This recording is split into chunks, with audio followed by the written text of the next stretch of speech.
Hello everyone and welcome back. Now in the past two videos I've been talking about small parameters and perturbations to equations that we maybe already understand. I did this in the context of the harmonic oscillator and looking at these mechanical systems where we perturb in maybe damping or forcing terms. Now I want to continue talking about small parameters in differential equations, but I want to turn the discussion to a different kind of analysis for differential equations that is called averaging. Now, averaging is one of my favorite things in differential equations. I've used it many times. In the description to this video, I'll even put a link to a video abstract for some of my own work that's doing averaging, like you're going to learn in this video, just from data from a dynamical system. Now, the interesting thing about averaging is that it applies in places where the methods of the previous two videos do not apply. What is it that I mean by that? Well, we typically are going to apply averaging theory to ordinary differential equations of this form, okay? So in this case, I have a small parameter epsilon, just like we've seen before. It's multiplied outside of this thing, and it might occur in the differential equation itself. There is a non-autonomous system here, and in fact, we assume that f of x of t plus capital T epsilon is equal to f of x t epsilon. That is, that it's t periodic with respect to this non-autonomous component, okay? And my x here could be multidimensional, okay? So x can be in any dimension of space you want it to be. So let's just say x is in Rn, okay? So I know that I'm not putting vectors over top of this. It's just because that will make things very, very ugly. Now, again, if you want to use, say, regular perturbation theory, it's not going to work. It's not going to do well because you have the epsilon that multiplies everything already. So for example, the unperturbed system, epsilon equal to 0, is nothing. It's x dot equal to 0. That is a useless system, right? In the previous few videos, I used the fact that the unperturbed system was the harmonic oscillator, something I understand, and I wanted to know if harmonic oscillations would persist. In this case, x dot equal to 0 is a meaningless equation. And so what we see with this differential equation is that there is immediately a separation of timescales going on. Things are happening on a very, very slow time scale. And the question is, what is happening? How can we analyze this differential equation? And how can we predict, say, long-term fates of the solutions to it? Well, this is where we introduce what's called the averaged system. Now, as you can probably guess, we're going to average the system over one full period of this non-autonomous forcing. So typically we would use y as the averaged variable. And now we get an autonomous ordinary differential equation, still a small parameter on front, no parameters inside. And in this case, this f bar function is the average of the right-hand side here over one full period, and you're going to set epsilon equal to 0 inside of this thing, okay? So no higher order expansion terms. So, okay, you can do it, right? I told you that you could just write it down, but does it have any meaning? Well, it turns out that there is what's called the averaging theorem. So I'm going to state it loosely. The best resource for this is Guggenheimer and Holmes textbook, my all-time favorite textbook. Nonlinear oscillations, vector fields, and bifurcations of vector fields, something along those lines. It's such a great textbook, and it goes through this in a lot of detail. It makes beautiful connections to the Poincare map as well. But here's what it says, very loosely.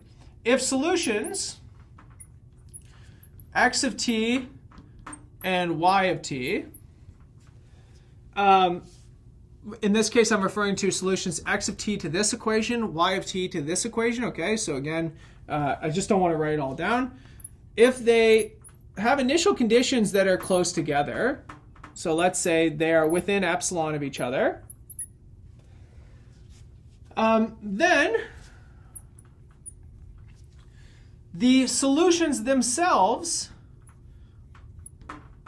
also are within epsilon of each other over short time scales. So just like the regular perturbation theory, actually, sorry, pardon me, over long time scales, right? That's why.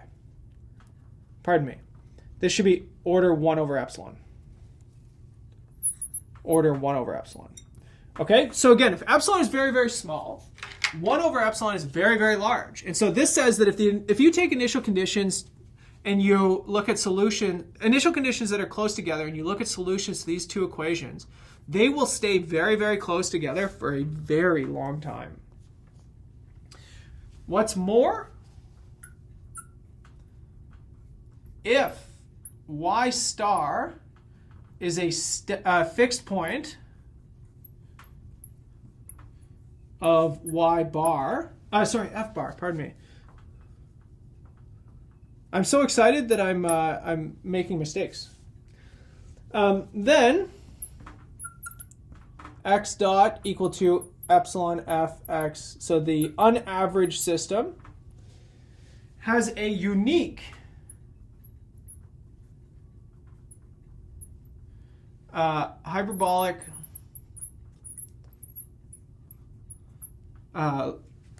limit cycle, which I'll call gamma of t, which is basically y star plus a little tiny halo in epsilon around it, okay? So what does this mean? It means that I can get a lot of mileage out of studying the average system, right? So just by averaging over this temporal forcing that you have in your model, you can show that solutions will stay close together for a long time. And the major thing that I care about when I do differential equations and dynamical systems is fixed points. If I get a hyperbolic, if I get a hyperbolic fixed point to my averaged equation, so remember the averaged equation is being pumped by this non-autonomous term, well, that fixed point of the averaged equation actually corresponds to a limit cycle of the unaveraged system. And essentially you can think about it as that pumping, right? So on average I stay at y star, but then I have this little tiny pumping that's coming through. And it's just causing me to fall into a nice perfect oscillation, okay? And that's all that this is saying. It's basically y star with a little tiny halo around it. Okay, so like I said, the proof of this can be done using Poincare maps. But I'm not going to go into the proof here. You can look that up on your own. I'm going to go right into some examples. Let's look at a very fun, sort of simple example, a 1D little logistic map. Let's look at this, plus sine of t. Okay. So again, if you followed through my math modeling lecture series, you are probably very familiar with the logistic map. You know that it describes these birth-death processes for some sort of animal species, and we know that they typically just evolve up to the carrying capacity.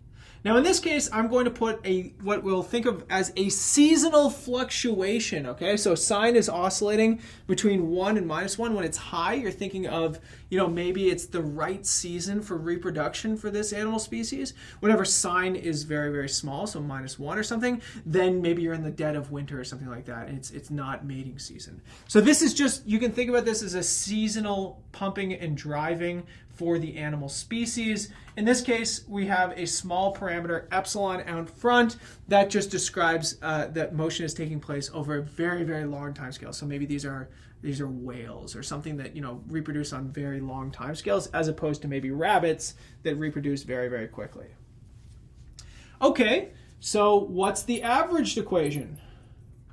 So the averaged equation, well, y dot is equal to epsilon. Now, if you just integrate this thing in t, now you're holding the other variables constant, okay? So this is treated as a constant. Its average is just itself. this thing averages out to 0, and so now you just get the usual logistic equation, okay? And this is a one-dimensional ordinary differential equation. We can look at, say, the phase line diagram. And the phase line diagram here, very, very simple. For the y equation as well, sorry. Everything evolves to the carrying capacity at 1. Okay? So the question is, what do we know here? And what can we say from the averaging theory? Well, we know that this thing is unstable. We know that this thing is stable. So let's take a look at what the averaging theorem tells us. For example, we have in the averaged equation, we have a stable fixed point at 1, the carrying capacity. So what does that tell us about this pumped and driven logistic equation? Well, it tells us that there is a periodic orbit that is right around 1. So what would that actually mean?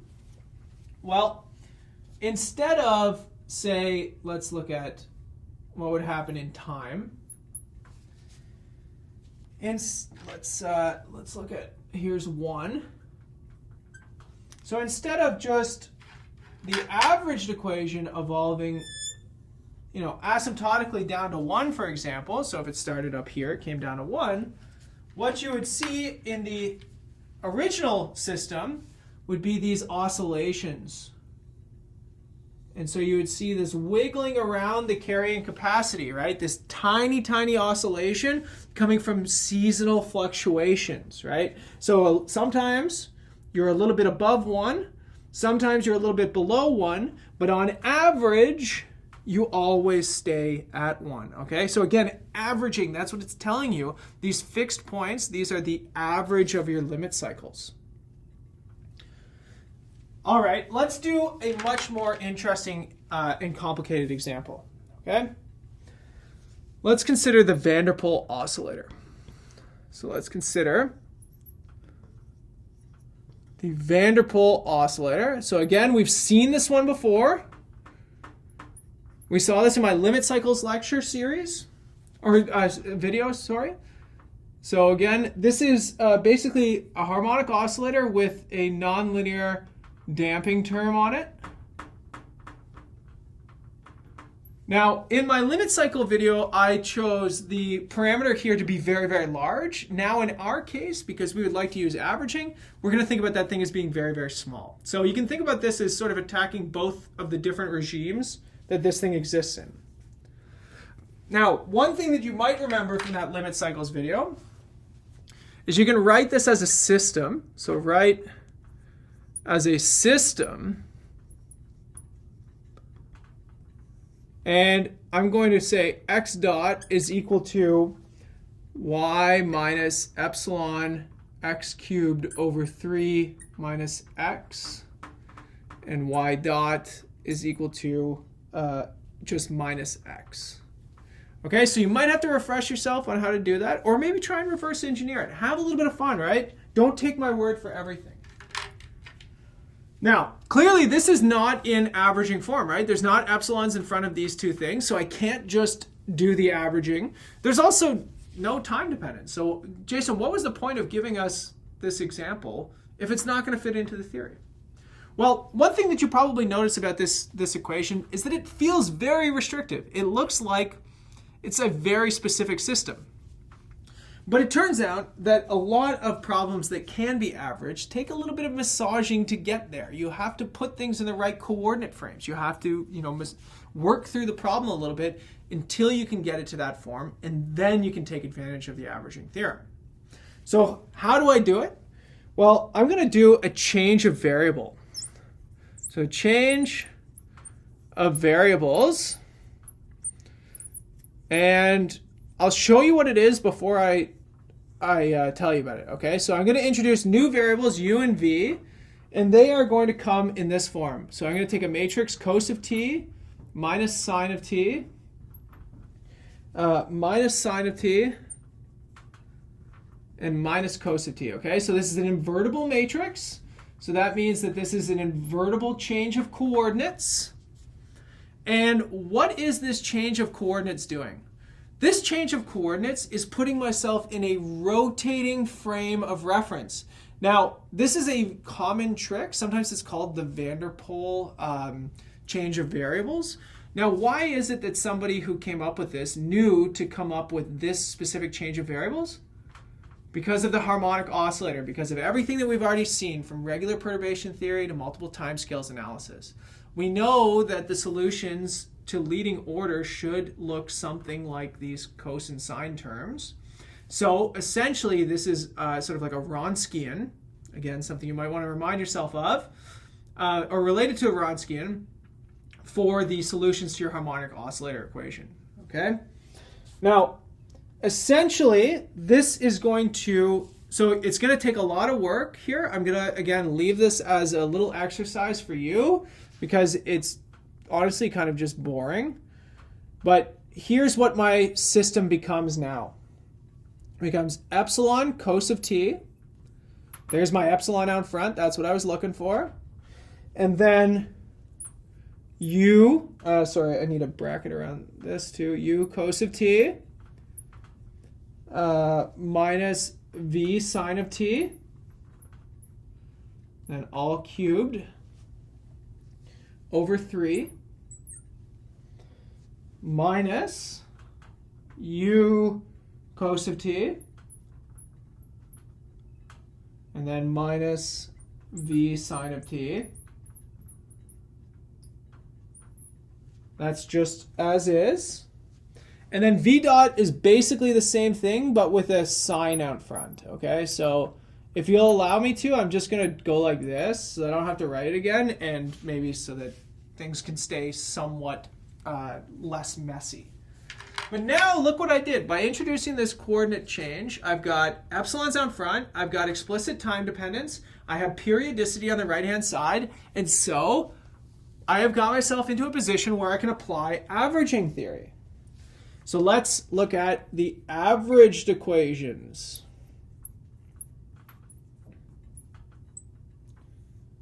Okay, the averaged equations. Here to denote that these have been averaged, I'll put a bar over the variables. Maybe that'll make things a little nicer for you to look at. Now, I want you to be careful. Averaging here is going to be a pain because you have a cube power here. You got to expand all this out. You got to integrate, cos cubed of t, or cos squared sine, and sine squared cos, and sine cubed, right? So it's not an easy process, but you can do it, right? All you have to do is expand these things out. You are good at algebra. If you've made it this far, you can do it.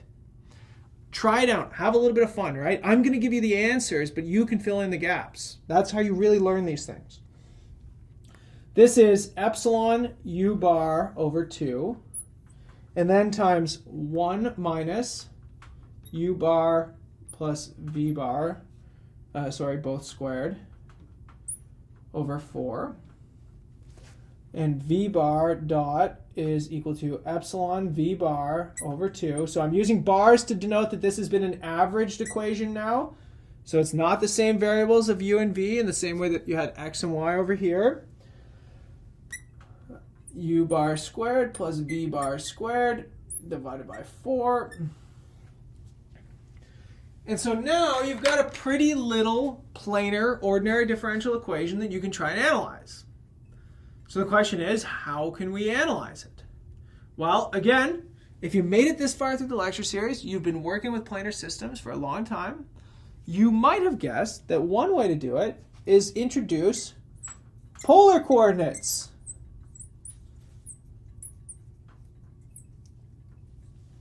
And in fact, my polar coordinates equation is really easy to analyze because it gives me epsilon r over 2, 1 minus r squared over 4, and theta dot is just equal to 0.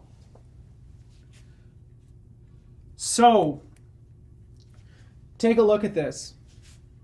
My averaged polar coordinates equations, okay, they've got a fixed point, fixed point at r equal to 2. And theta here is just constant. It doesn't change in time. So I've got a fixed point at r equal to 2 coming from this. Now we've seen this come up over and over with polar coordinates, right? These fixed points for non-trivial values of the radius, they correspond to limit cycles. So what would all of this represent if we go all the way back here? Well, this tells us that a solution to the van der Pol oscillator, all right, so there's a solution to the van der Pol oscillator that looks like this. X of t is equal to a radius times cos of t plus some initial offset plus order epsilon. Where does the plus order epsilon come from? It comes from the fact that the solutions are going to be order epsilon away from each other, okay? And in this case, r of t will be governed by this averaged equation right here. So for example, if you're at the steady state, it could be 2, right? Or this could be evolving to the steady state as well, right? So again, you still have these corrections here, but this actually shows you that at the first order in this case, you have a limit cycle again. In fact, if you made it all the way to the end of the last video that I just did for this series, this is one way of getting the solution to the van der Pol oscillator question that I posed at the end of that video. It's done in a completely different way, uses averaging theory, but you could do the same thing with multiple scales analysis. And again, there is a deep tie-in with multiple scales analysis when you start digging into the proof, which I advise you to do, but I don't want to do it here because, you know, maybe it's above your own needs. Now, when we come back in the next video, we're going to keep talking a little bit about applications of averaging. We're going to do the Duffing oscillator. We're going to look at these mechanical oscillations. We're going to see, we're going to sort of generalize up what we did here with this van der Pol change of variable, because it's a very common thing to do whenever you have this these harmonic oscillator terms coming through. But for now, I hope you can see the power and the beauty of averaging. It's one of my favorite topics in dynamical systems, and I'm very excited to be able to share it with you. So I'll see you in the next video, everybody.